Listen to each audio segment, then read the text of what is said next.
આદિવાસી સમાજની બંધ કરવામાં આવેલી સ્કોલરશિપ મુદ્દે વિધાનસભા ગૃહમાં હંગામો, કોંગ્રેસનું વોકઆઉટ। ગુજરાત વિધાનસભાના બજેટ સત્રનો 5મો દિવસ પણ હંગામેદાર રહ્યો। વિધાનસભા ગૃહમાં આદિવાસીઓની શિષ્યવૃત્તિ મુદ્દે હોબાળો થયો, જે બાદ કોંગ્રેસ અને આમ આદમી પાર્ટીના ધારાસભ્યો દ્વારા વોકઆઉટ કરવામાં આવ્યું હતું। ધારાસભ્યોએ વિધાનસભા ગૃહની બહાર સરકાર વિરોધી સૂત્રોચ્ચાર કર્યા। વિધાનસભામાં આદિવાસી સમાજના વિદ્યાર્થીઓને અપાતી શિષ્યવૃત્તિને લઈને વિપક્ષે હોબાળો કર્યો। શિષ્યવૃત્તિને લઈ ધારાસભ્ય ચેતર વસાવાએ ગૃહમાં સવાલ કર્યો।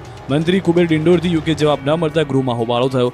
3 ધારાસભ્ય અધ્યક્ષ સામે નીચે બેસી ગયા અને સૂત્રોચ્ચાર કર્યા, જેમાં 4 ધારાસભ્યોને સાર્જન્ટોએ બહાર લઈ ગયા। સાર્જન્ટો ધારાસભ્ય તુષાર ચૌધરી, આનંદ પટેલ, કાંતિ ખરાડી, ચેતર વસાવાને બહાર લઈ ગયા હતા, જે બાદ કોંગ્રેસના તમામ ધારાસભ્યોએ ગૃહમાંથી વોકઆઉટ કર્યું। આમ આદમી પાર્ટીના ધારાસભ્ય ચેતર વસાવાએ સરકાર પર પ્રહાર કરતા કહ્યું કે ભાજપની આ સરકારે 28 ઓક્ટોબર 2024ના રોજ આ યોજનામાં બંધ કરવા માટે ઠરાવ કર્યો હતો। અમારી માંગ છે કે આદિવાસી સમાજની આ શિષ્યવૃત્તિ ચાલુ કરવામાં આવે। આદિવાસી સમાજની સ્કોલરશિપ બંધ થતાં મેનેજમેન્ટ કોટામાં અભ્યાસ કરતા આશરે 60,000 જેટલા વિદ્યાર્થીઓનું શિક્ષણ અટવાયું છે। આ મુદ્દે ધારાસભ્ય ડોક્ટર તુષાર ચૌધરી, આનંદ પટેલે પણ સરકાર પર પ્રહાર કર્યા હતા। પુત્રના મારામારીની ઘટનામાં ધારાસભ્ય અને મંત્રી ભીખુસિંહ પરમારનું ભેદી મૌન જય શ્રી રામ કહીને ચાલતા થયા। જય શ્રી રામ, જય શ્રી રામ, જય શ્રી રામ, જય શ્રી રામ, જય શ્રી રામ, જય શ્રી રામ। કઈક આ રીતે પુત્રની મારામારીની ઘટના મુદ્દે જય શ્રી રામ બોલી મંત્રી ભીખુસિંહ પરમારે ચાલતી પકડી। મોડાસાના ધારાસભ્ય ભીખુસિંહ પરમારના 2 પુત્રો એક શખ્સને ઢોર માર મારતા હતા। આ ઘટનાનો વિડીયો વાયરલ થયા બાદ વિવાદ થયો। હવે ભીખુસિંહ પરમારે આ ઘટનાના ભેદી મૌન સેવી લીધું છે। ગુજરાત વિધાનસભાનું સત્ર ચાલી રહ્યું છે, જે દરમિયાન ભીખુસિંહ પરમાર મંત્રી પ્રવેશના બદલે ધારાસભ્યના પ્રવેશ દ્વાર પર પહોંચ્યા હતા। ભીખુસિંહ પરમારને જ્યારે પુત્રના મારામારીની ઘટના વિશે પૂછવામાં આવ્યું, ત્યારે તેઓ બચતા જોવા મળ્યા હતા અને જય શ્રી રામ કહીને ચાલતી પકડી હતી। મોડાસાના ધારાસભ્ય પુત્રના મારામારીના વિવાદથી બચતા જોવા મળ્યા। રાજ્યમાં એવી પણ ચર્ચા ચાલી રહી છે કે પોલીસ ગુનેગારોના આફ્ટર અને બિફોરના વિડીયો વાયરલ કરે છે, ત્યારે ભાજપના મંત્રીના પુત્રોએ જ જાહેરમાં શખ્સ સાથે મારામારી કરી, ત્યારે તેમનો આફ્ટર અને બિફોરનો વિડીયો શું જોવા મળશે ખરી?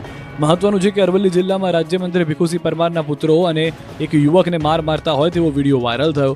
મંત્રીના પુત્ર કિરણસિંહ પરમાર અને રણજીતસિંહ પરમારે યુવકને માર માર્યો હતો। હુમલાની ઘટનાને લઈ કોઈ ફરિયાદ થઈ નહોતી।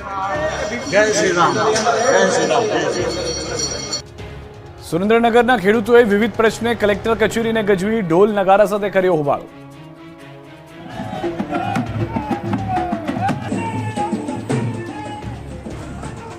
ઢોલ નગારા, શરણાઈની ગુંજ, ખેડૂતોનું હલ્લાબોલ અને આવેદન।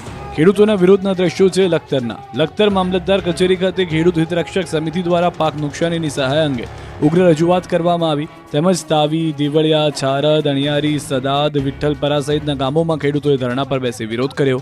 લખતર તાલુકાના અનેક ગામોમાં ખેડૂતોના પાકને મોટા પાયે નુકસાન થયું હોવા છતાં સરકાર દ્વારા સહાયની રકમ ચૂકવવામાં નહીં આવતા ખેડૂતોમાં રોષ ફેલાયો, ત્યારે ખેડૂતોએ વિશાળ રેલી કાઢી મામલતદાર કચેરીએ પહોંચ્યા હતા। ઢોલ નગારા સાથે કચેરીને ગજવી પૂરતી સહાય ચૂકવવામાં નહીં આવે તો ઉગ્ર આંદોલનની ચીમકી પણ ઉચ્ચારી।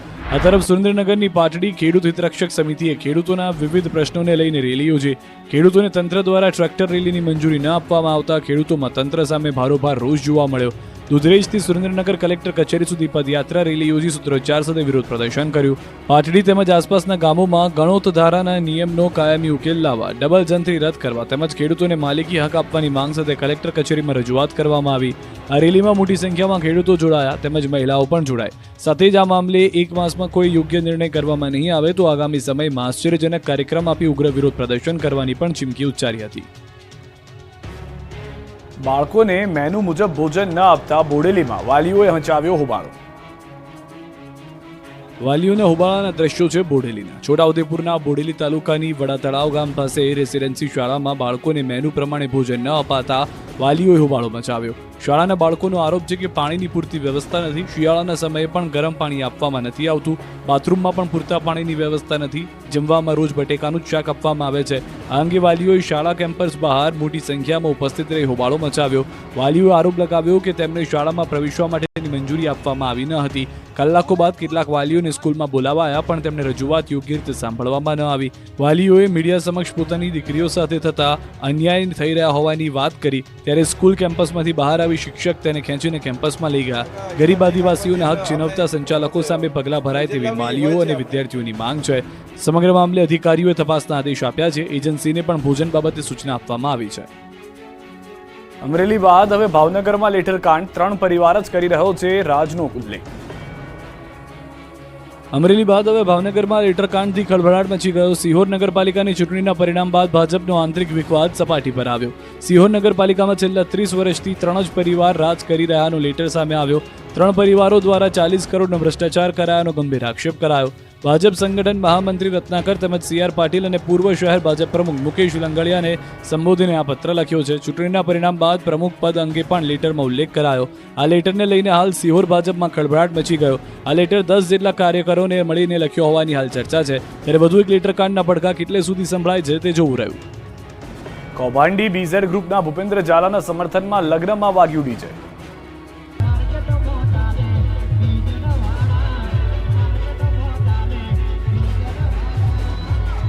સાંભળો, અત્યાર સુધી કૌભાંડી BZ ગ્રુપના ભૂપેન્દ્ર ઝાલાના સમર્થનમાં પોસ્ટર લાગતા હતા, પરંતુ હવે મોડાસા પંથકમાં કૌભાંડીના સમર્થનમાં લગ્નમાં ડીજે વાગવા લાગ્યા. ભૂપેન્દ્રના સમર્થનમાં ડીજે સંચાલકનો વિડીયો વાયરલ થયો છે. અરવલ્લીમાં લગ્ન પ્રસંગમાં BZના ગીતો વાગ્યા. એક લગ્ન પ્રસંગમાં ડીજેને બોલાવાયો. ડીજેના સંચાલકે ઠગબાજ ભૂપેન્દ્રના સમર્થનમાં ગીત વગાડ્યું. માર્કેટમાં ચાલે BZ વાળા વગાડવામાં આવ્યું. નવાઈની વાત તો એ છે કે આ ગીતનો કોઈ વિરોધ પણ ન થયો. એની બદલે આ ગીત પર લોકો ઝૂમતા નજરે પડ્યા. આ પહેલા ડીજેના સંચાલકો પણ BZનું સમર્થન કરતા વિડીયો થયા હતા વાયરલ. અરવલ્લી જિલ્લામાં લાગ્યા હતા વી સપોર્ટ BZના પોસ્ટર. ત્યારે હવે ગીત વાગતા પોલીસની કામગીરી સામે પણ સવાલો ઊભા થયા છે.